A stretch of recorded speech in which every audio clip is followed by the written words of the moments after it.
Hello, everybody. Welcome to the WhatCulture Gaming Podcast. I'm your host, Scott Tilford, joined by Ben Roy Turner. Hi. Hi, and Josh Brown. Good afternoon. Good afternoon, folks. Now, I thought, obviously, before we do every podcast, we sit down, we try and think of whatever's going on in the industry, and we try and make that whatever the talking point is of a given week. Now, there's not that much out. There hasn't been for a long time now, to the point where most of us have forgotten what new games and stories even feel like. But there is stuff to break down in regards to the consoles and the hell of a week that Xbox has just had. So, as someone who's privileged enough to have both systems, I know that, Josh, you've got a PS5. You're on the cusp of potentially getting a series system. Ben Roy, you've also got both. With the PS5, the Series S. I thought that all three of us should just sort of talk about the state of what feels like, at least to me, Microsoft / Xbox playing this master plan that they've sort of had an entire previous generation to plan out, playing every card expertly. It just feels like they know exactly what they're doing. Everything's going towards Game Pass. They have this massive plan, recruiting Bethesda, putting all these titles on Game Pass. Even Outriders is now coming out on Game Pass day one, whereas conversely, on the PlayStation side, it really doesn't feel like they know what they're doing. So many games are now cross-gen. There's so much stuff being delayed. They won't talk about God of War 2. There's other things as well in regards to the wave of 4K 60 upgrades and how well Xbox handles that versus the PlayStation side of things on the architecture side. And I just want to talk about all of it. So I guess you guys can pick wherever you want to start from. But as a statement, do you think that Xbox is doing it's a master plan they're unveiling right now? Yeah, and I've got serious FOMO at this point, guys. Like I didn't for the longest time, but now it took me months because I've been sitting in these podcasts and on news and stuff. I've been like, look, I'll get a Series X when the games are there, But right. Over the past week or so, pretty much ever since the Bethesda acquisition properly went through, I've just found myself with cravings, and I've been looking at pre-order websites. Hell highway, just 60 FPS. They're going to get back in stock because I've decided that if we're in this kind of like gulf between new releases, I want to be able to play old games the best way possible, but also I want to be able to play games like Outriders without having to risk spending £70 or whatever on them. Like I would love to be able to some 50s without dropping some 50s on them, Ben Roy. Like multiple 50s, like games like Outriders or Godfall, which aren't usually my cup of tea, but I'm quite interested in. I think are perfect for Game Pass, and why that kind of like exists for people like me to be able to dip into these titles that I wouldn't get day one otherwise. It's not like they're losing a sale because I wouldn't buy it. If anything, I'm losing out on the opportunity to play it because I won't be able to get it. That's how they want you to think. It is, isn't it? But like, it's really worked. What can I say? It's really worked. And at this point, I want to get a Series X in. I just want to have it, because I feel like what Microsoft is doing, what Phil Spencer's done over the past year or so, is just build such a strong foundation that going forward, I'm looking forward to all of the things they have in motion and all of the plans that they've already announced. Like, give me, the Bethesda games that I've just dropped in the crispest, versions possible. I want to play them. I want to be able to jump back into Oblivion, even though it sounds mad that I'm going to buy an Xbox Series X to play Elder Scrolls Oblivion. But that's where I'm at. Hey, I got a One X to play SSX 3 in 60 FPS 4K, and it was lovely. So Ben, I don't know if you feel the same. Yeah, I mean, I've one of my friends who just has a series, or he actually has a Series X and a PS5 now, but it's just so many things I've seen revisiting or going back to, like when Resident Evil 4 and 7 were on Game Pass for a bit. He's gone through them both. He's now going to play Evil Within and then Prey and give Prey another shot because Bethesda's all over that now. And it's just a really good Gears machine. And I've just now finally the last little chink in the armor. My third friend in our group sort of thing has bought a Series S, and now we're going to go through all the Halos again this year. Like I haven't done every year since Game Pass was a thing. But it's just that it's nice to have a good legacy machine. Like I'm not gonna poo-poo on the Sony that much because I still think there's like merit in having either one or the other or both. But you can't deny, right? And I'm going to keep saying this. You look at like the slate of Bethesda games coming out. Just take 3 of them. Go, well, if I don't buy them here and I get them here on Game Pass, I'm already making. I'm just saved up for a console. Like if you get the Series S. That's the thing that fascinates me, because I think for the longest time it was like, well, most of the consoles on the hardware side, let's just say they're neck and neck. Like you could get either one. They're going to play third-party stuff pretty much as well as each other. Some can, like for example, Rocket League runs at 4K 60 on the Series X. Could even do 120 frames a second, but it can't on the PlayStation. But for the most part, those games are neck and neck. But the conversation then became exclusives, and oh my God, Sony has this incredible slate of exclusives, and that's the reason you want to go with PlayStation out of the two. But because Game Pass is now so insanely strong, and they've very much got out there and said, look, everything from Bethesda is going to be on Game Pass, and even things like Outriders, even if, because that's the thing, does an overwhelming wealth of games for a monthly fee trump the idea of single individual premium price tags? Like, that's kind of the crux of it. I mean, I care about trophies, right? And I love the PlayStation. I've had a PlayStation since I was barely could stand up. Like Resident Evil 1 is 25 years old like next week, and I remember playing that on the PS1 at a stupidly early age. But the thing is, like, then then Phil Spencer takes the nostalgia, and if I had a hammer about smashing it, go, oi, how about there's 20 games on Game Pass now, and 20 more games, should I say, and all these other ones that have been on there. Like when I played Void Bastard the other year, and there were a few other things that was coming out on there. I was trying for the first time and realizing, well, yeah, this is a great play. Hellblade I didn't play until it came to Game Pass. It wasn't necessarily Game Pass, but it came through round to gold really quickly.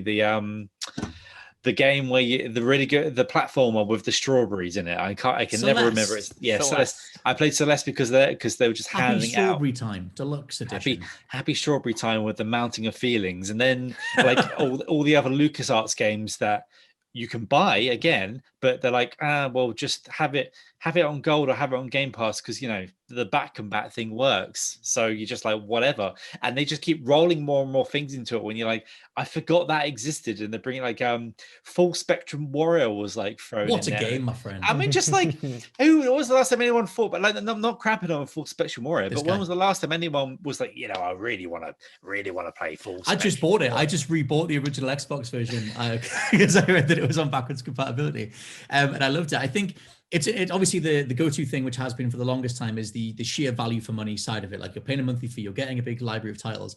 But something that Todd Howard started to speak on the recent live stream that him and the Bethesda and Microsoft or Xbox did was that having access to the Xbox ecosystem and being backed by them financially eases the burden of, or lets them polish their games more, lets them take more time, lets them get things out the door in a way that Todd Howard just acknowledged that Fallout 76 was pretty much on fire, and just said that going forward, we'll never do that again. We'll get better. I'm paraphrasing, but it was like, going forward, because we are representing the Xbox brand, we're gonna get this stuff right. That's a whole other thing. Like, that idea of, like, you think of the 8th generation, and if we're running down things that exemplified the 8th generation, then bugs and glitches and broken day one games is going to be one of them, especially compared to previous generations. And I kind of wonder how much monthly rollouts of titles, where exactly what month you're going to be landing in. You have this ecosystem backing you up. You have guaranteed revenue because you're part of Game Pass.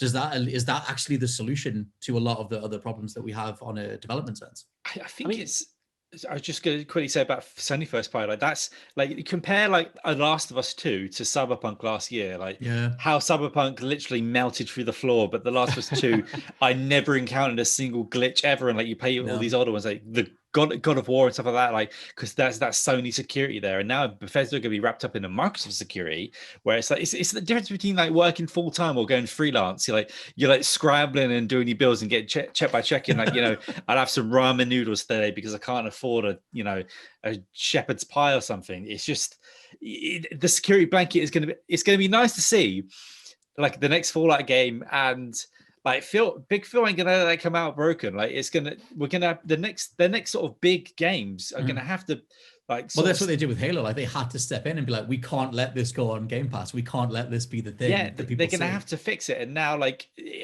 I just really want to know what Josh Brown was going to say before I just trampled over him. I can't even remember. I've just been lost because he said shepherd's pie, and I was like, "That of course, Ben Roy said shepherd's pie." Never thought about shepherd's pie in years.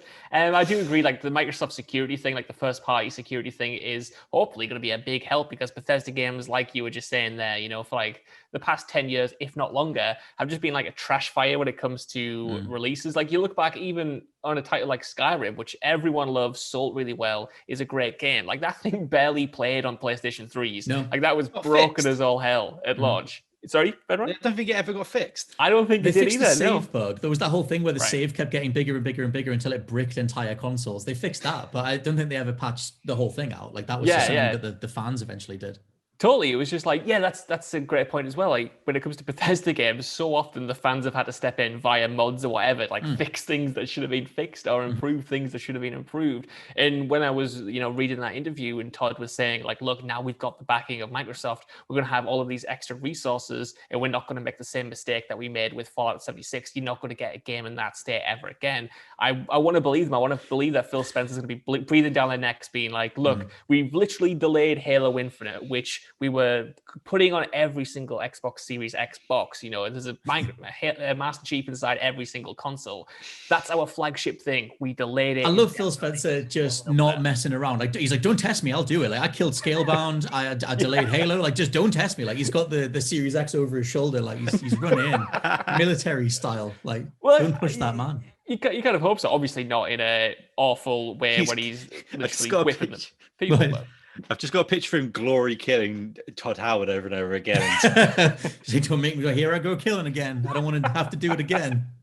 Well, you don't have to do it again. We don't want to get in a position where Bethesda haven't changed since this generation because, I really love Fallout 4, but I can, acknowledge that a lot of people were disappointed by it. It wasn't the big step forward that many expected it to be in terms of the engine and mechanics and systems. Then we got Fallout 76 and they've kind of been floundering. It's kind of come back. He mentioned that it's one of the most played games on Xbox, which is cool. It's a cool comeback story, but, they need hits from here on out, and hopefully having that support network and having just like a helping hand that they can reach out to, because like we were talking about in a previous podcast, Bethesda's only been in the publishing game, especially for a little while. So to be able to and they've been terrible at it. Yeah, and to be able to suddenly have all of these toys at their disposal and all of these extra hands that can hopefully polish their practices up without taking away the heart of the company. I think that if they get that balance right, it's going to be good. And like I said, that's why I'm just so excited to jump into the Xbox ecosystem yet again with the Series X. It's a side point to this, but I feel like the whole Todd Howard, like I mentioned it before, obviously you followed on from it, like his whole thing of like, oh, now that we've got all these resources, we're not going to do that again. It's like, you're Bethesda, you have Fallout Shelter, you have Fallout Elder Scrolls, you have plenty of money to make sure that you could have enforced quality control practices. Like I get he's almost underlying saying like, well, we're part of Xbox now, so we fundamentally can't do another Fallout 76 because it'll bring a hell of a lot more ire down on us going forward. But that's a weird, perfect PR plan Fallout, like for them, ironically, because now he just gets to go like, well, like that was just something that we did because we're Bethesda, but like, oh, we're quirky, crazy Bethesda, and now we've been like reined in, got our suit and tie on, we need to do it properly going forward.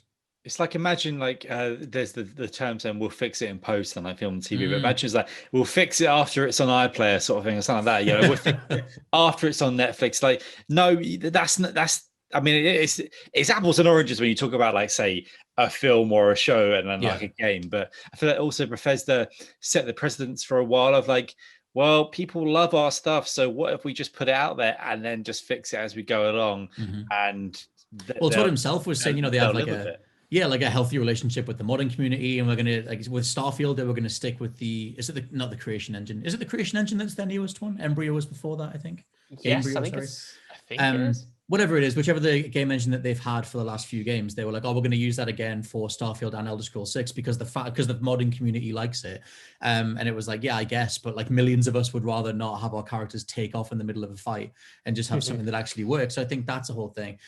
Josh, what were your quick thoughts on the idea of like the value for money stuff? Like, do you still view once the exclusives start trickling in, that's obviously going to rebalance things pretty substantially, but like that whole conversation around like, is a monthly Game Pass of stuff worth more than exclusives? And like, because I guess assumedly if PlayStation did the same thing and just like started putting their titles on PlayStation Now, then is PlayStation way up again because their exclusives are so much stronger anyway?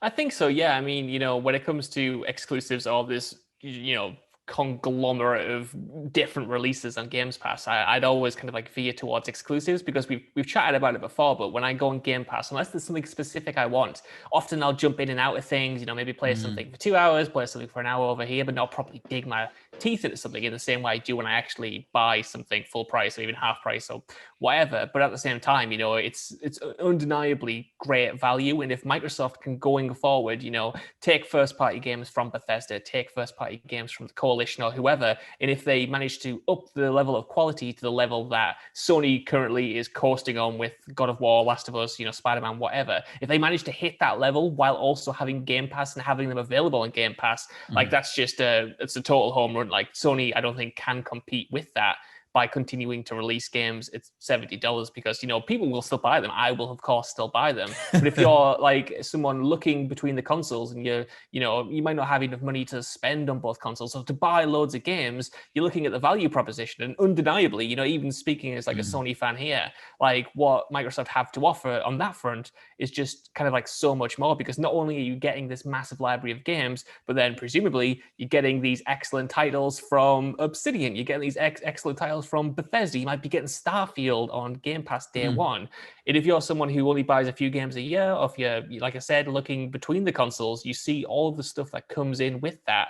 And it's, to me, it's a no-brainer. It's like, why wouldn't I get that over spending £70 on Godfall on PlayStation 5? Why? They just, I mean, with Outriders, like they're so in the seed of like, hey, you don't even know what other stuff we're going to lock down. Like Outriders is out in a few weeks. And then as of like yesterday, you know, like March 15th or whatever, it's going to be on Xbox as part of Game Pass. And that's published by Square Enix, like one of the most money hungry, money first publishers that there are, who are still happy taking whatever slice of the pie Game Pass is when spread across X number of titles that are on the service. So I think that side of it is kind of fascinating as well. And we should talk about the architecture of the consoles, because for me, I feel like Xbox have planned for this stuff way longer than Sony have in regards to like, obviously they couldn't have foreseen what was going to happen last year. Obviously we're still going through all the lockdown pandemic-y stuff, and I feel like everything that is built into the Xbox architecture in regards to smart delivery and the saves tracking between whether you play it on xCloud or you know, between different systems, everything is always ready for you whenever you're logging into a specific game.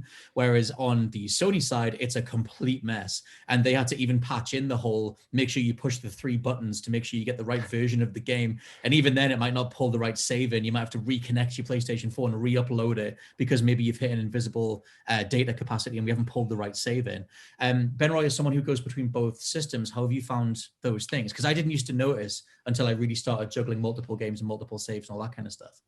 PlayStation 5's UI is how can I say trash, and I don't like it, and I don't understand. I don't like it, but I don't understand why they changed it so much, and why it's not even they half changed it, because you go like a layer or two deep and it's just the PS4 again. But they've just, it's like what they've done is they've scraped the icing off and put another like coating on or something like that. And that will be fine. Or they've, you know, they've taken some wallpaper off the wall and just put over and just tried like buried trophies, like 2 menus deep and things like that. And just the versions making that all awkward. And I kept loading up the Hitman 3 PS4 version for a while. I was like, no, man, I don't want to do this right now. And it kept wanting to default back to that. The PlayStation 5 wanted to download wanted to play the PS4 version. Like, stop it.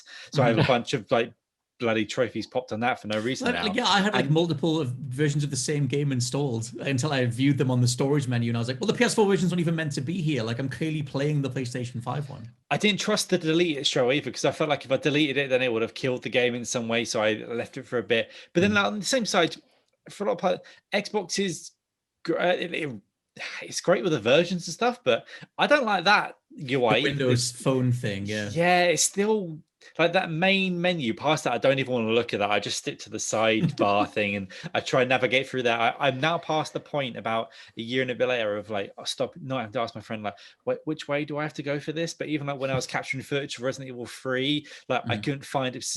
And I guess maybe just because I'm not used to it as much, but put it this way, PS4, like I couldn't have found anything wrong with that, to be fair. Then we jumped to the PS5 and they just sort of like muddled it up. But the Xbox is technically better on a technical level, but still it's still a bit figgledy to get around there sometimes as well. So it's like it's very Microsoft, like it's very Windows Phone. It's very like, well, we gave you 8 tiles all on the same screen. Clearly that's everything you want to do. It's very like, it's the way that like a coder would approach a problem as opposed to a UI designer. And I get that. That's always been Microsoft's thing, and I get that people love that. At least there are no ads anymore. Well, like remember, like towards the end of the 360 and in the Xbox One era, like sometimes your first prompt would be an ad. I'm like, just what is going on here, sort of thing. So I'm glad that's totally just dead. I will say that, I mean, I quite like the PS5 UI. I get what you mean about them burying the trophies, that stuff where you've got to button out and go back into a whole separate holding the button down to, you can't hold the button down to turn it off, and everyone hates this. And I don't mind that. I just press it and go to the end, and then no, I get man, that it's like hold it and go. But you still do it on the Xbox. Here, I can still do it. They're trying to differentiate with a little spongy button. I will say though, I had a scare the other day on my PS5. My controller just stopped working. I was like, well, I can't do anything. This is a whole other thing, because I've had a bunch of hardware problems. But and I've had to I had to go on YouTube, and I had a few videos that were like not the right thing to do, like shoving pins into it, like where you have to hold the button on the PS5, then it goes into the back menu, and then you've got to rebuild the database to get the controllers come back. And like, unlike an Xbox where you can just take the battery pack out and then rejig it, and then it comes, you can sort of do it like that, like a hard reset. Like the problem with like smartphones where you can't do that, you've got to do some weird system thing. And like, it does say it will take hours, but I think depending how much data on there, that's how long it will take. But I've not had a scare on the Xbox yet, but I've had like 2 on the PS5. I'm like, what's going on? There's something about the way that they're built where I feel like the Xbox is more reliable. Like my PlayStation 5, every time I turn it on, it says, please wait, ... And I have to wait. It's about 20 seconds before it actually starts up and gives me the login screen. Yeah. I've had that for months. And apparently the way you get around that is to completely factory reset it, which I'm just not going to do. And so I will maybe eventually, but there's that. There's the fact that, I've had the disconnect issues. I've had the console just not responding to the controller. I've had to sort of hold the button down, reconnect it with the USB, get it back on. And I don't know if you guys have tried many physical discs, but whenever I put a disc in, it literally sounds like a lawnmower. It's so loud. And apparently that's a common thing they've got on the Sony website, saying, well, you want to take the disk drive panel off and re-loosen one of the screws because it's too tight. That's what's causing something to flap on the internal, and you need to free that back up again. And I'm like, none of this is happening on the Xbox side. Like, what the hell were you guys doing? The thing is with that, like, I've not had any of the mad disk noises, but every now and then, like the PS5, like say once every couple of days, you just go, and it's like, it's like, you're right, you're just coughing, saying cup or something like that, and then it just goes back to normal. I'm like, don't start doing this stuff yet. Like, I've just purchased you, and we're not even 6 months in, and it's doing some scary things. Where random fan spin up thing is where you're playing a completely different game and it'll still just kick the fans back in. On the menu, it'll just go, what's going on? Dudes, man, like I had a moment the other day, and I don't know whether it was the controller itself or whether it was just the game, but I was playing Call of Duty Warzone because that's all I do now. And we were like, final circle, man. It was me and my squad, final circle. We were so close to the end. And as soon as we got ambushed by these dudes, I got this awful drift to my controller where my controller froze. And it just locked my character into moving left. So I just had to stand while my mates were getting like shot. And my guy was just walking into the gas. And I was like, this is great. Love this. Excellent. And it only fixed when I turned the controller off and turned it back on again. But I was like, why is this happening? What's going on? It like, you talk about scares there. Like I've not had like a moment where I've thought like the whole thing was broken, but I've had far too many times where it shut itself down and it's had to rebuild the database. I'm like, what's going on? What's happening with you when I go to bed? Like, because nothing, unless there's a ghost coming in my flat messing around with like the electronics. I don't know why it's so temperamental. The lad behind you is playing it. I was going to say, do you get like a feeling of reliability from the console? Like it feels like something that was worth £5,000? Yes, well, I don't. I mean, to be like, I do and I don't. Like, I did more at launch. Like, I'm bathing in the the haptics, and it's got Astro Boy's built in, and it's a premium thing. I like I said, I like the UI. I like the whole trophies being on the little mini card thing. The suggestion. I like the idea that that's also crap. That got me into chasing platinums. And then you go into the trophy thing, and it's not vertical anymore. It's like, what the hell is going on here? I don't use the trophy. You can sit by not earned, and then you just bring your little cards up. They improved the app tenfold, and then just took a gun to the back of the PS5. Like, your trophy functions now crap. It's so. I try not to swear, man. It's so infuriating. Horrible. And I hate the card thing. Like, I love that thing. Get out of my life. I like the thing that they're not taking advantage of the whole like built-in help stuff at all, because only the first party titles can afford to spend the dev time doing that. But I like the whole like, it suggests, hey, by the way, you're only like 3 out of 5 kills off this thing, so why don't you just do it? Like, I think that's cool. Like, Xbox has How about they just like figure out what Xbox did and just go there and say, like, if you're doing individual things like in a PUBG, for example, kill 50 people with a grenade. Since that game came out, it has tracked every number. But the PlayStation, even with the PS5 now and this new card thing, which is apparently, I'm shooting on you here, the greatest things. we learned how to take bread and slice it. That is what my tattoo says. But they can't track numbers like that properly yet, or they can in a way, but not in this Playmobil way where I don't want to look at these big pictures. I want to look at just a nice confined list. You know what I mean? Like, I'm not some child in like this ball pit anymore. Just give me some text with the occasional image, and I'll be fine. I think for the most part, the general reception to the card thing has been negative. I feel like I didn't care about trophies at all until I got on PS5, and then I was like, oh my god, like, oh yeah, I'm super close to getting this next thing. I might as well, and I've got like 5 platinums since then, so it has totally worked for me. But what was the thing you were going to say, Josh, before? I've not used the card thing. Like, I've not used it once. Really? I like that that it exists, but every single time I boot up Mortal Kombat and it's like, do you want to have a versus match? I'm like, nah. Oh, I barely use that. I just mean the trophy suggestion thing gets me trying stuff. You get a bronze trophy awarded for, like, 2 fatalities with this character. I'm like, well, like, yeah, I'll do that. Like, that kind of thing. I don't know, man. I haven't hunted trophies since I started getting the PlayStation 5. I like the PlayStation 5 UI, but like Roy, I'm just like, why did you tamper with this? And of course, change is fine. They can change whatever they want, but why is it hidden within 2 layers? Why do I have to go through these weird cards? Why? It was, for me, like, the PlayStation 4 UI was more or less perfect. It was very slow and occasionally very clunky, but in terms of layout, I always thought it was very accessible. And for me, all they had to do was transfer that over and make it more integrated with what they have now, where you can just get it up at the bottom and you don't have to flick completely out of the game and stuff. And like, that would have been cool. It wouldn't have been like this major difference that they could sell the machine on. But for me, it still would have been more than what Microsoft did, which is essentially just like, well, we're going to do exactly what we did before. We're going to continue down this tile business that I've never liked. I'm shooting on the PS5 UI here, but like, the Xbox One literally makes me sad. It makes me somber. Going on it makes me not want to play games. The thing that's really, because another thing to bring this back to the whole, like, Xbox playing this masterful hand thing, or like the idea that they're playing this hand that they've sort of been preparing for the last few years, is that I feel like, for as bad or as cumbersome or as obtuse as the Xbox dashboard can be, when you log in, they have a big old card on the opening dashboard saying, hey, this game just got added. Like, all the Bethesda stuff got added. We saw the conference. Maybe you saw it on Twitter. You saw, like, rumblings of it. You put the Xbox on. Here's the Bethesda collection. Dive in, play Morrowind, and it works. Like, that connective tissue is right there. And I feel like Sony don't have that. And obviously it's because they don't have as many things to announce, because they don't have that ecosystem. They don't have PlayStation Now on the level of Game Pass.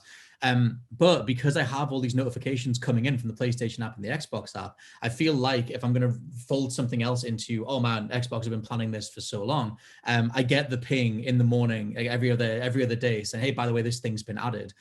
Tap here to download or whatever, and then I go through and it's on the Xbox, or I go through and it's ready to be downloaded.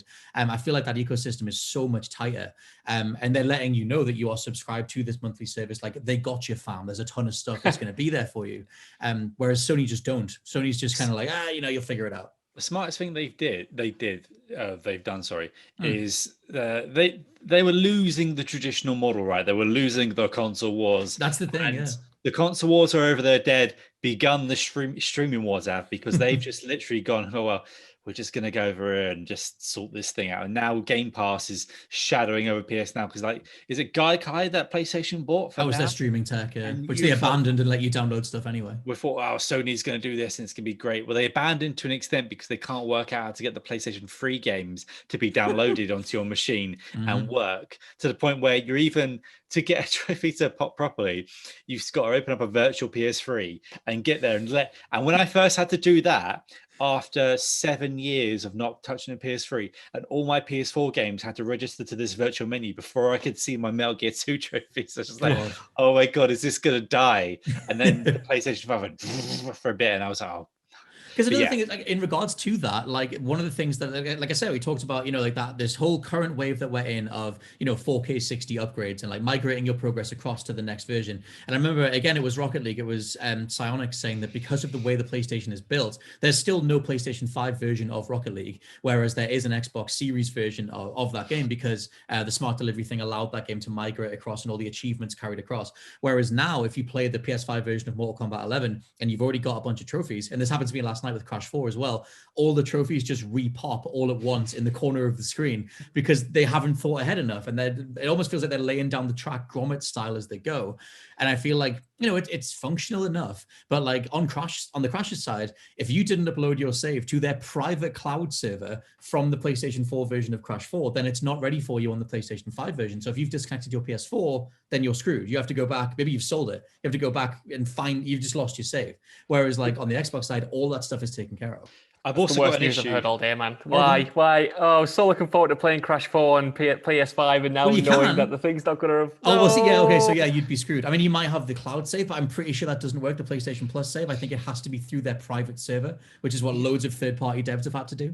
Even their PlayStation stuff, right? Like I've got this issue bug thing where it just won't leave me alone, and I don't know what to do with it. And I've Googled and I can't find it. Where it says I've got so much space, right? But then it goes, no, you actually, that's all a lie, and I have to go. And it says about gigs and gigs of save data are spare, but then I go into my notifications. I've got 99 notifications about we couldn't upload this, like on the PS4. I'm just like, oh man. Oh, that's if you're on the PlayStation side. This is also indicative of the problem that there are just things that happen that they don't tell you what it is. I mean, it's not like the Xbox UI is that much better. Sometimes it just says something's gone wrong. It's like NW3, and I'm just like, I've had a look. I can't find it. I'll just delete this Wolfenstein save from bloody whenever it was, sort of thing. And just things like that I've never encountered. I didn't do anything to the Xbox, right? I just sort of like to the Xbox One. I just like shh as I unplugged it quickly, just threw it away, and then put the Xbox Series S in, and it just all just bounced on there. But I will say, like, there is a flaw with it. So, like, was it quick resume?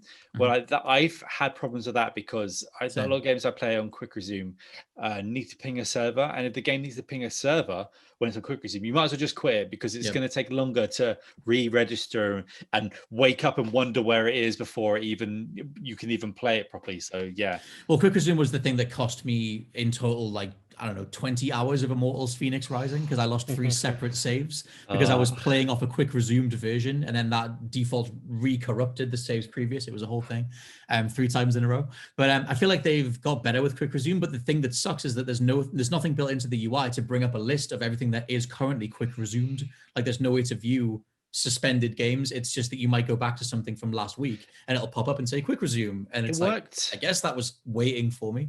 With the medium, it worked wonders, right? But with Gears 5, we're just like, I might as well get a screwdriver and get that bit of the hard drive out and just start again, because it just takes, in this world of where we all expect things immediately, it takes too long.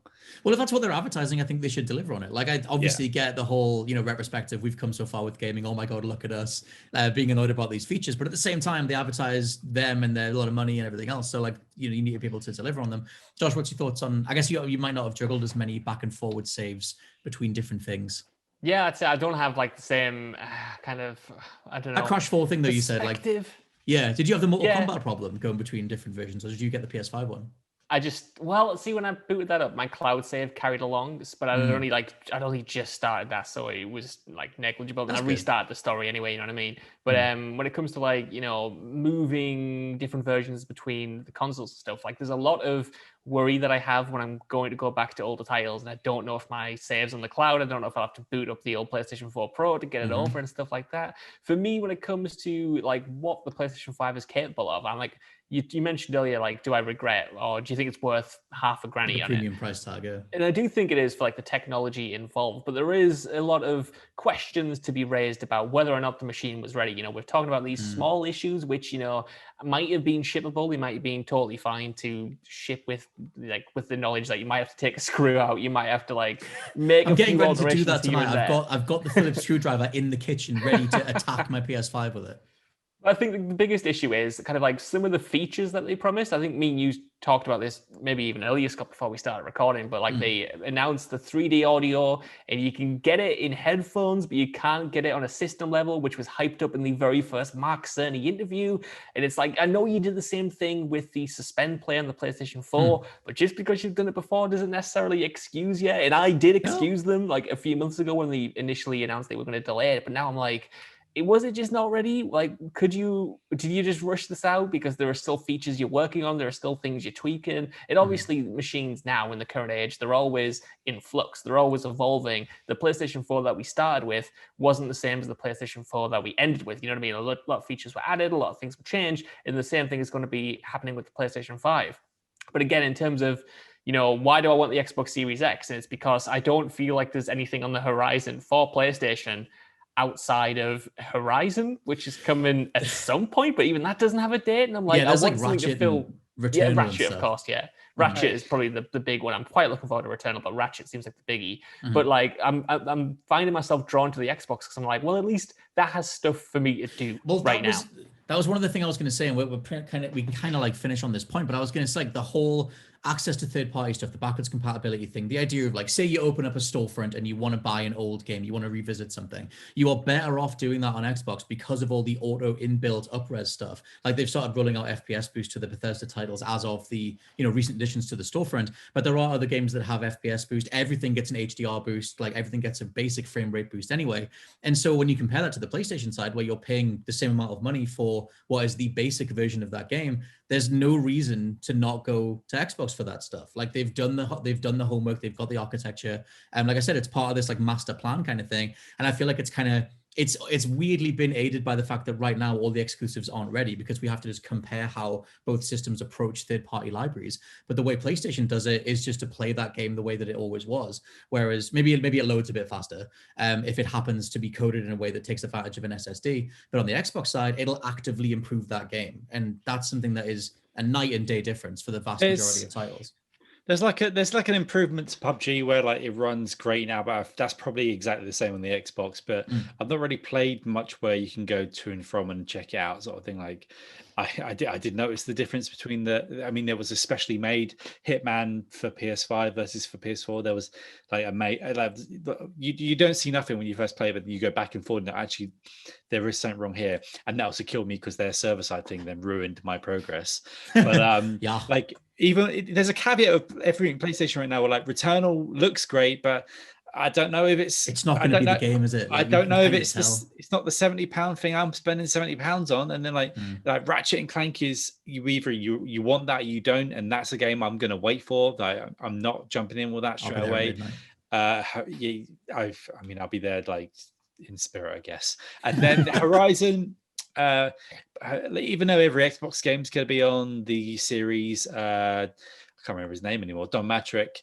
Yes. Like, if the fact that her New Horizons is going to be on PS4 was like, and then like, what? Just tell us. Just say now. No, even though every website's going to go, bah! Just say there's no God of War coming out this year, because no God of War is coming out this year. So just stop it and tell us. And also, I've said PlayStation Now is great before, but I think if you live with someone else, if someone else watches a YouTube video on the same connection, sometimes the PS Now will just go, guys, I need to stop. And you get the warning. And if you're in an older game which isn't designed to save straight away, you've got a ticking time bomb before that thing just goes, I've got off myself. Sorry.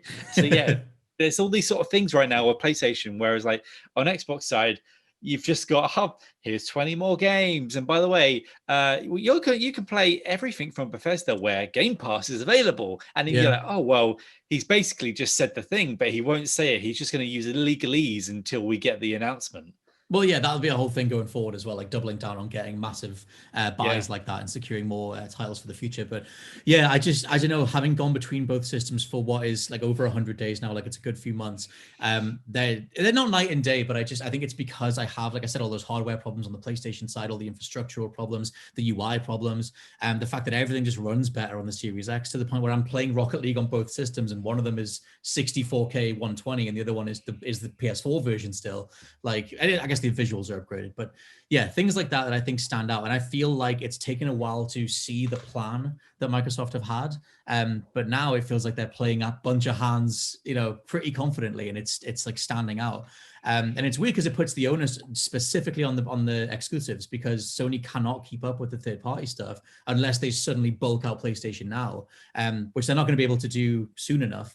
To contend on, until at least a good few more months in the future. So I don't know. I think we're in an insane time where really they're able to take advantage of just how flat everything is right now. Well, Sony did not I feel like Microsoft are throwing things up there when it's relevant, but like Sony, they sneakily took Spider-Man off PS Now like the month before Spider-Man Miles Morales came out. Just right. But you want to buy it again on PS5, don't you? Like, so they're doing things like that. I've noticed where I feel like Xbox is, because they have to be, because they're on the second foot, even though they're part of Microsoft, one of the biggest corporations of all time.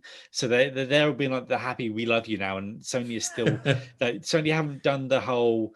They fall into the trap like they did with PS3, but they sort of like they're on the toe, and they fell over, and they're trying to recorrect themselves. But just wherever they can quick enough, and whether Microsoft isn't, but Microsoft aren't climbing the hill. They're just going all the way around, and then there's going to be no way out for PlayStation. They're going to be surrounded, and then from within just be engulfed, I guess. Because it's strange, like going like, well, like you said, like they can't compete on the exclusive front, or at least they could have done if they planned this years ago. But then when the Xbox Series systems came out, they didn't arrive with 8 brilliant exclusives. Rise, Son of Rome 2. Exactly, yeah. There's nothing like that. Or Sunset Overdrive or an Overdrive 2. There's been nothing like that. So it's kind of like, weirdly, this entire thing has worked in their favor, where they can rely on the architecture and the hardware and the Game Pass and the ecosystem and all that kind of thing. Stuff that Sony do not have. But on the same side, for Sony, they don't have the exclusives to say, hey, look at us. You need to stick with PlayStation because we have all this stuff. And I just think it puts them in such an interesting position. But yeah, let us know what you think down in the comments below. If you've been able to get both systems, let us know what you think comparing the two, or what your general thoughts are on the current next gen as it rolls out. This has been the WhatCulture Gaming Podcast. I've been your host, Scott Hilford, joined by Ben Roy Turner. Goodbye. And Josh Brown. Bye-bye. And if you're listening on the audio side, please stick around until after the lovely tunes for a word from our sponsor. Till then, bye-bye.